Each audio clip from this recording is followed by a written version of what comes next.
Students, आप लोगों का सेकंड लेक्चर शुरू करने जा रहे हैं। आज हम 12th का टॉपिक हमने स्टार्ट किया था इलेक्ट्रिक चार्जेस एंड फील्ड्स। इसका आज सेकंड लेक्चर हम शुरू करने जा रहे हैं। इसमें आज हम बात करेंगे कंजर्वेशन ऑफ चार्जेस की। Conservation of charges. Conservation of charges क्या होता है? देखो, आपने पढ़ा होगा कंजर्वेशन ऑफ एनर्जी। एनर्जी एक लाइन पढ़ी होगी, एनर्जी को कभी ना बना सकते हैं ना उसको खत्म किया जा सकता है। ठीक है, तो बिल्कुल वही चीज यहां पे कंजर्वेशन ऑफ चार्ज। चार्ज को ना तो बनाया जा सकता है और ना ही उसको डिस्ट्रॉय किया जा सकता है। ये हमारा कंजर्वेशन ऑफ चार्ज होता है। मतलब इलेक्ट्रॉन्स को आप ऐसा थोड़ा ही ना है कि इलेक्ट्रॉन्स तो पार्टिकल है, उसको तो आप क्या कर सकते हो, वो तो मैं ये कहूंगा कि इलेक्ट्रॉन्स को भी आप ब्रेक कर सकते हो या प्रोटॉन को या न्यूट्रॉन को ब्रेक कर सकते हो उससे। लेकिन कंजर्वेशन ऑफ चार्ज का मतलब उसकी प्रॉपर्टी को आप ब्रेक नहीं करते। उसके पास जो प्रॉपर्टी है वो प्रॉपर्टी रहेगी, उसके ऊपर से प्रॉपर्टी आप लगा नहीं सकते हैं और उसकी प्रॉपर्टी को हटा नहीं सकते, वो तो रहेगी। अभी जैसे मैं आपको एक एग्जांपल दूंगा, न्यूट्रॉन है। न्यूट्रॉन को जब आप एक प्रोटॉन में और एक इलेक्ट्रॉन में तोड़ते हो तो प्रोटॉन पे प्लस चार्ज होता है, इलेक्ट्रॉन पे माइनस चार्ज होता है। इस पे प्लस का ई, इस पे माइनस का ई, टोटल चार्ज वही जीरो। भाई न्यूट्रॉन पे तो टोटल चार्ज जीरो ही था ना। यही तो बात आई आपकी कि पहले भी आपने क्या किया कि इस पार्टिकल को तो ब्रेक किया, लेकिन चार्ज पहले भी जीरो था, चार्ज अब भी जीरो है। उससे नए पार्टिकल्स क्रिएट हो गए, न्यूट्रॉन से नए पार्टिकल्स क्रिएट हो गए। एक प्रोटॉन बना, एक इलेक्ट्रॉन बना। प्रोटॉन पे चार्ज प्लस ई, इलेक्ट्रॉन पे माइनस ई, टोटल चार्ज तो अब भी जीरो है। न्यूट्रॉन पहले था तो पहले भी जीरो था। बस इसी चीज को तो बोल रहे हैं हम, conservation of charge. Conservation of charge, conservation of charge का मतलब चार्ज को ना बनाया जा सकता और ना ही खत्म किया जा सकता। जो पहले होगा वही, अगर उस पर आप कोई एक्शन अप्लाई कर रहे हैं तो एक्शन के बाद भी वही होगा। वो देखो, यही न्यूट्रॉन पे पहले जीरो टोटल चार्ज और न्यूट्रॉन पे ब्रेक होने के बाद भी टोटल चार्ज आपका जीरो ही रहेगा। बस इसी चीज को बोलते हैं हम कंजर्वेशन ऑफ चार्ज। अब बॉडी, मान लीजिए आपके पास ये एक बॉडी है और दूसरी बॉडी है ये, दो बॉडी है ए और बी। एक पे चार्ज है Q1, एक पे चार्ज है Q2। अब हमने क्या किया, हमने दोनों बॉडीज को आपस में कांटेक्ट में ले आए, उनको आपस में कांटेक्ट में ले आए। दोनों बॉडीज को कांटेक्ट में लाने की वजह से उन पे हुआ ये कि चार्ज बदल गया, चार्ज की वैल्यू बदल गई। इस पर चार्ज हो गया Q3 और दूसरी वाली बॉडी पे चार्ज हो गया Q2। Q2 तो पहले था, Q4 मान लो, Q4। समझना बात को कि दो बॉडी थी, एक पे चार्ज Q1 था, दूसरी पे Q2 था। उनको कांटेक्ट में लाया गया, कांटेक्ट में लाने के बाद उनके ऊपर चार्ज चेंज हो गया, मतलब चार्ज ट्रांसफर हो गया। कुछ इलेक्ट्रॉन्स इधर से इधर चले गए या कुछ इलेक्ट्रॉन्स इधर से इधर आ गए, कुछ तो हुआ होगा ना, चार्ज चेंज हुआ है।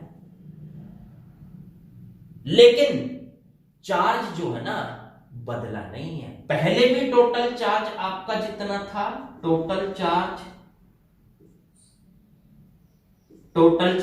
पहले कितना था? टोटल चार्ज वो था Q1 प्लस Q2।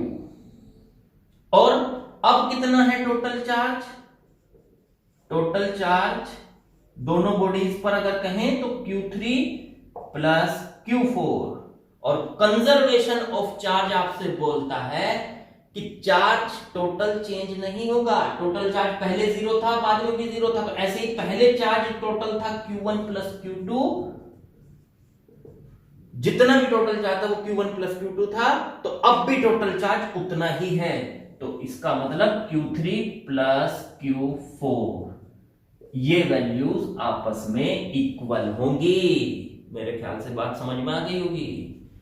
बिल्कुल आसान कि चार्ज जितना पूरे सिस्टम पर पहले था, अगर वो थोड़ा बहुत इधर से दूसरी बॉडी पे ट्रांसफर हो भी जाए, पर वो बॉडी है तो उसी के सिस्टम के अंदर ना, कुछ इलेक्ट्रॉन्स इससे इस पे आ गए या कुछ इलेक्ट्रॉन इससे इस पे आ गए, पर नंबर ऑफ टोटल इलेक्ट्रॉन्स तो उतने ही है ना जितने पहले थे पूरी बॉडी पर, पूरे सिस्टम पर। अब भी पूरे सिस्टम पे उतने ही, तो हम ये कहेंगे कि टोटल चार्ज जितना पहले था उतना ही टोटल चार्ज आपका अब होगा।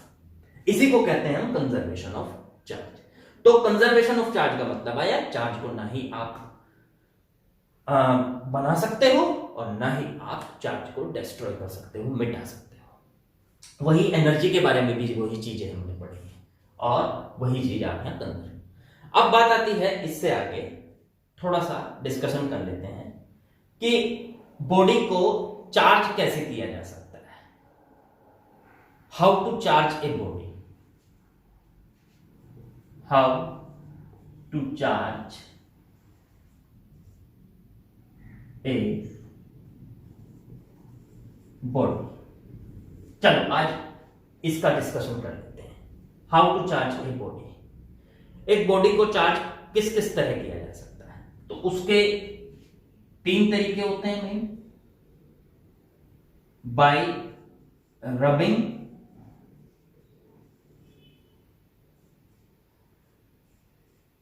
दूसरा होता है आपका कंडक्शन, और तीसरा होता है इंडक्शन। तो इसमें जब भी हमें किसी बॉडी को चार्ज करना है तो हमारे पास 3 मेथड होते हैं मेनली। रबिंग, उनको आपस में रगड़ के चार्ज कर सकते हो, बताऊंगा अभी इसके बारे में। कंडक्शन और इंडक्शन। तो तीनों की कहानी आज शुरू करते हैं। तो सबसे पहले आता है इसमें रबिंग। रबिंग, उसको रब करके आपस में। तो सबसे पहले ना इसी मेथड से चार्ज को देखा गया था।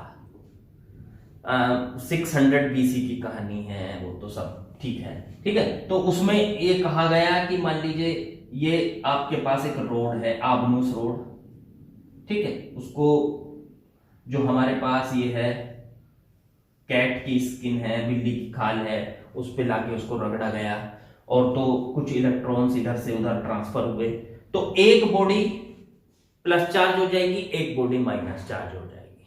अभी इसका ना आपने एग्जांपल उसमें भी देखा होगा, आप देखते हो जैसे हम कंबल यूज करते हैं, कंबल, तो कंबल को जब आप उस पर हाथ फेरते हो तो उसमें क्या होता है कि आपके रबिंग की वजह से जो है आपका हैंड और वो जो कंबल है दोनों चार्ज हो जाते हैं, कुछ इलेक्ट्रॉन्स इधर से उधर ट्रांसफर हो जाते हैं, ठीक है ना। तो उसे आप कैसे पता लगाते हो कि अगर आप मान लीजिए उससे छोटे छोटे, मान लीजिए इसके ये जो रोड है इसको आपने इसके साथ में रब किया, तो रब करने के बाद में होगा क्या कि इस रोड को आप छोटे छोटे टीनी पार्टिकल्स, मान लीजिए आपने पेपर के टीनी पार्टिकल्स लिए छोटे छोटे टीनी पार्टिकल्स रखे, तो वो उनको अट्रैक्ट करने लगता है।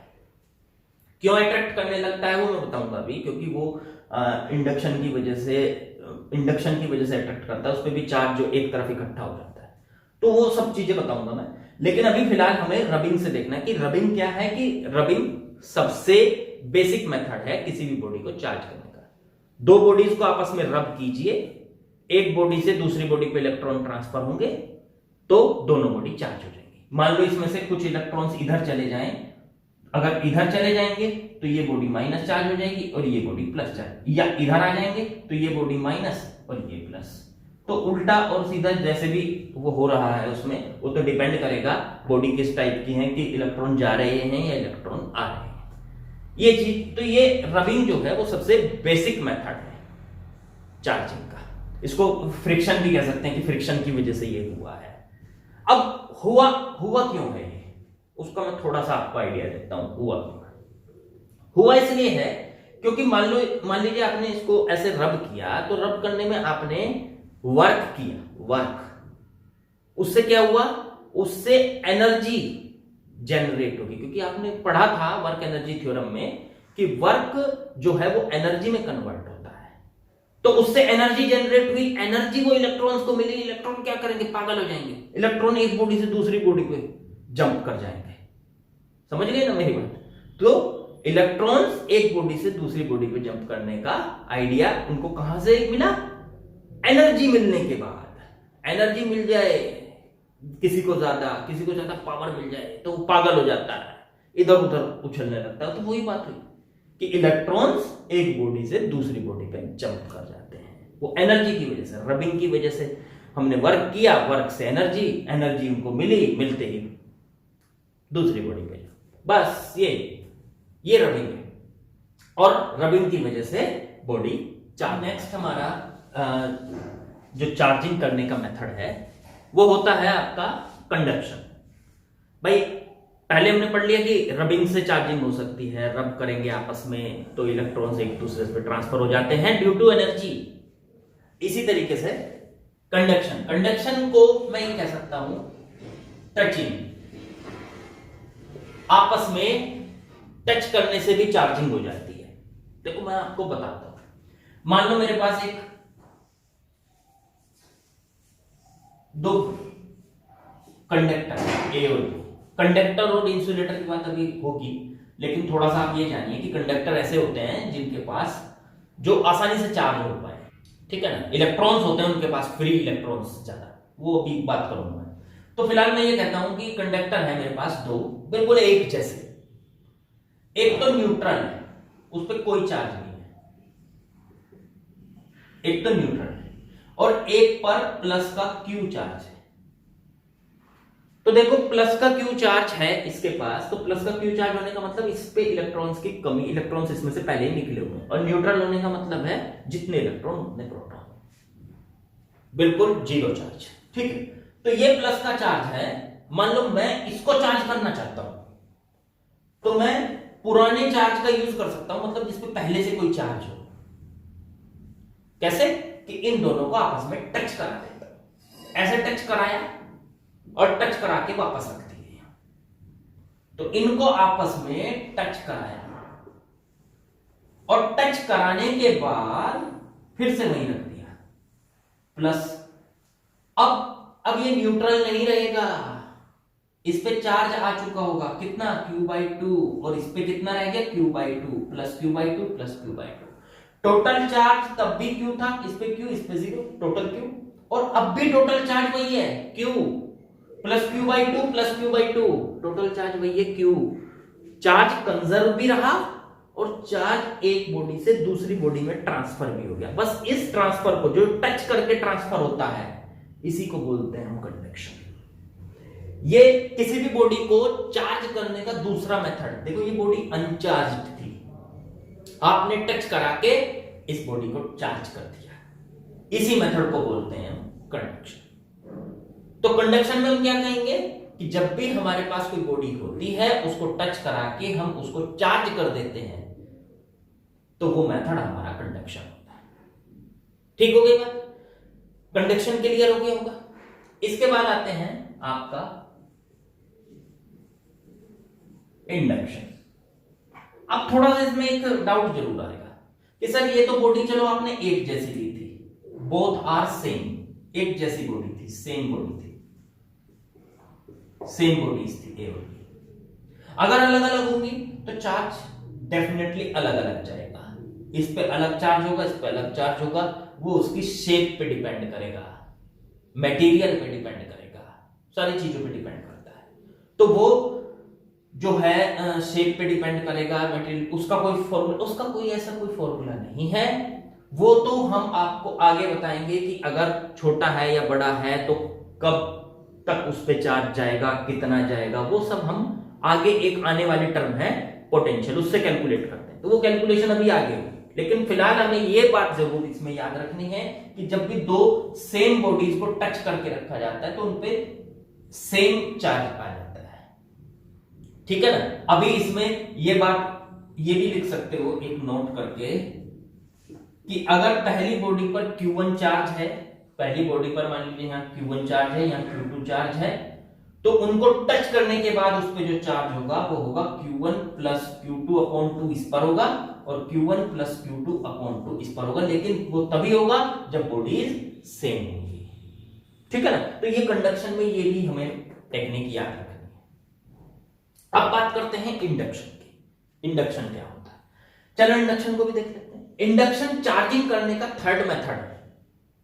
इंडक्शन बॉडी को चार्ज करने के लिए थर्ड मेथड है हमारे पास। देखो कैसे करते हैं हम इंडक्शन से चार्ज। होता यह है कि मान लो एक अनचार्ज बॉडी हमारे पास रखी हुई है सामने, ये अनचार्ज है, न्यूट्रल है, ठीक। इसके सामने एक चार्ज बॉडी है, ये चार्ज बॉडी को, या इस ऐसे मतलब ये बॉडी में देते हैं, एक रोड ले लेते हैं, इसके पास में हम एक रोड को लेके आ रहे हैं जो कि प्लस चार्ज है। पूरी रोड पर प्लस चार्ज फैला हुआ है, उसको हम एक न्यूट्रल बॉडी के पास में लेके आते हैं और ये न्यूट्रल कंडक्टिंग बॉडी है। न्यूट्रल कंडक्टिंग बॉडी है। कंडक्टिंग बॉडी के पास क्या होता है, बहुत सारे फ्री इलेक्ट्रॉन्स होते हैं। तो बहुत सारे फ्री इलेक्ट्रॉन्स होते हैं मतलब इसके पास इलेक्ट्रॉन इधर उधर घूम रहे हैं, ठीक है ना। अब बहुत सारे फ्री इलेक्ट्रॉन होने की वजह से ये जो प्लस वाली बॉडी इसके पास आएगी तो इलेक्ट्रॉन्स जो है ना वो प्लस को क्या करेंगे, अट्रैक्ट करेंगे, प्लस की तरफ चलने की कोशिश करेंगे। तो जो इलेक्ट्रॉन्स इधर उधर सारे में थे, पहले न्यूट्रल थे जितने इलेक्ट्रॉन उतने प्रोटॉन, अब भी न्यूट्रल ही हैं, लेकिन वो जो इलेक्ट्रॉन सारे में फैले हुए थे वो सारे एक तरफ इकट्ठा हो जाएंगे। ये आ गया, इलेक्ट्रॉन सारे इस तरफ इकट्ठा हो। किस तरफ, जिस तरफ आपने इस रोड को लगाया हुआ है। तो इतने इलेक्ट्रॉन जितने भी थे वो सारे इस तरफ आ जाएंगे, इकट्ठा हो जाएंगे। तो इकट्ठा हो जाएंगे जब इस तरफ, तो दूसरी तरफ इतने ही प्लस चार्ज आ जाएगा कि नहीं। ये वो, अब देखो आप कहोगे सर ये प्लस चार्ज यहीं क्यों आया, यहीं क्यों आया, उसका रीजन मैंने ये बताया, मेरी बात ध्यान से सुनना, कि प्लस चार्ज का आप रोड पास में लेके आए हो और इलेक्ट्रॉन्स होते हैं माइनस चार्ज, इसके पास बहुत सारे इलेक्ट्रॉन्स हैं, फ्री इलेक्ट्रॉन्स हैं। तो वो फ्री इलेक्ट्रॉन्स क्या करेंगे, वो इस साइड में आ जाएंगे, वो चलने के लिए फ्री है, वो एटम के साथ लूज बाउंड है, तो वो क्या है, चलने के लिए फ्री है, तो वो एक तरफ आ जाएंगे और रोड के पास आ जाएंगे। देखो सरफेस से तो बाहर निकल नहीं सकते हैं, लेकिन यहां से खड़े होकर तो इसको देख सकते हैं, क्योंकि ये प्लस चार्ज है, ये माइनस चार्ज है, दोनों के बीच में अट्रैक्शन है, ठीक है। तो ठीक है, यहां पे आके बाउंड्री पे आ गए और खड़े हो गए, क्योंकि इनके बिल्कुल पास आना चाहते हैं। अब ये जिन पे से आए वो एटम्स क्या हो गए होंगे, पॉजिटिव चार्ज हो गए होंगे। भाई जिस एटम पे से इलेक्ट्रॉन निकल के चला गया तो वो एटम क्या हो गया, पॉजिटिव चार्ज हो गया। अब वो एटम पॉजिटिव चार्ज हो गया, मान लो वो एटम यहां पे था, वो पॉजिटिव चार्ज यहां पे था, लेकिन इसने इधर से एक इलेक्ट्रॉन को ले लिया, ये न्यूट्रल हो गया। उसने उधर से एक इलेक्ट्रॉन को ले लिया, वो न्यूट्रल हो गया। उधर से एक इलेक्ट्रॉन को ले लिया, वो न्यूट्रल हो गया। तो इस सरफेस के ये सारे चार्ज जो है एटम्स हैं वे पॉजिटिव चार्ज हो जाएंगे। अब सर वो इधर ही क्यों गई, यहां नहीं रह सकता था ये पॉजिटिव चार्ज, नहीं। जैसे प्लस और माइनस के बीच में अट्रैक्शन है तो प्लस और प्लस के बीच में रिपल्शन भी तो है। तो ये प्लस वाला चार्ज इससे दूर जाना चाहता है और माइनस वाला चार्ज इसके पास आना चाहता है। इसलिए अगर हम इसको बोलें कि सरफेस के एक तरफ नेगेटिव चार्ज और दूसरी तरफ पॉजिटिव चार्ज, तो इसमें कोई बुराई नहीं है। दूसरी तरफ इसलिए गया है क्योंकि प्लस प्लस के बीच में रिपल्शन और प्लस माइनस के बीच में अट्रैक्शन, और ये बॉडी हो जाती है पोलराइज्ड।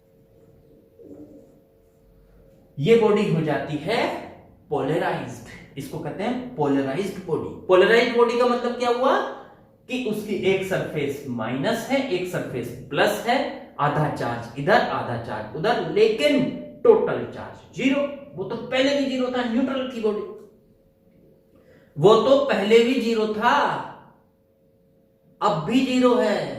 इधर की साइड में माइनस चार्ज और इधर की साइड में प्लस चार्ज। मान लो इधर की साइड ये प्लस का क्यू था, ये भी ध्यान रखना कि इस पे टोटल चार्ज प्लस क्यू था, तो इधर माइनस क्यू, इस सरफेस पर माइनस क्यू चार्ज इकट्ठा हो जाएगा, माइनस क्यू।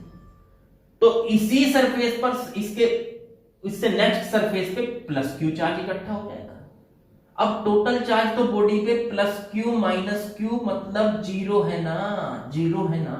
बॉडी तो चार्ज नहीं हुई, पोलराइज तो हो गई कि एक सरफेस पे माइनस आ गया, एक सरफेस पे प्लस आ गया, पोलराइज्ड तो हो गई। लेकिन क्या ये बॉडी चार्ज हुई है? ये तो पहले से चार्ज थी, बात इसकी नहीं है, बात इसकी है हम इसको चार्ज करने आए थे, तो चार्ज कहां हुई सर? ये तो माइनस चार्ज इधर इकट्ठा हो गया, ऐसे ही प्लस चार्ज उधर इकट्ठा हो गया, तो टोटल चार्ज तो सर वही जीरो है, अब भी जीरो है। मान गया मैं आपकी बात, अभी चार्ज नहीं हुई है, पोलराइज हुई है। प्लस एक तरफ इकट्ठा हो गया, माइनस एक तरफ इकट्ठा हो गया, इसको कहेंगे पोलराइजेशन। लेकिन चार्ज नहीं है, अब चार्ज करते हैं इसको। इंडक्शन, पहले इंडक्शन को समझ लेते हैं। ये जो हुआ है ना सब कुछ, इस इफेक्ट को इंडक्शन बोलते हो आप। जब हम किसी चार्ज बॉडी को किसी भी अनदर बॉडी के पास में लेके आते हैं, तो उस चार्ज बॉडी की वजह से उस कंडक्टिंग बॉडी में जो इफेक्ट आते हैं, वो इफेक्ट कौन से? कि इस बॉडी के पास में आके उसके सामने वाली जो लेयर है, अगर ये प्लस चार्ज है तो सामने वाली लेयर को माइनस बना देगा, और उसके सेकंड लेयर जो उससे सबसे ज्यादा दूर पड़ेगी वहां पे प्लस चार्ज इकट्ठा हो जाएगा, जो दूर पड़ेगी, और जो सबसे पास पड़ेगी इसके वहां पे माइनस चार्ज इकट्ठा हो जाएगा। इस प्रोसेस को ही हम इंडक्शन बोलते हैं। लेकिन अभी सर इंडक्शन की वजह से बॉडी चार्ज हुई कहां है, तो कर देते हैं। आपको करना यह है कि इस सरफेस पे से चार्ज हटा दो किसी तरीके से, तो इसे इलेक्ट्रॉन दे दो। ये प्लस चार्ज है ना, प्लस चार्ज को अगर इलेक्ट्रॉन दे दोगे तो ये न्यूट्रल हो जाएंगे।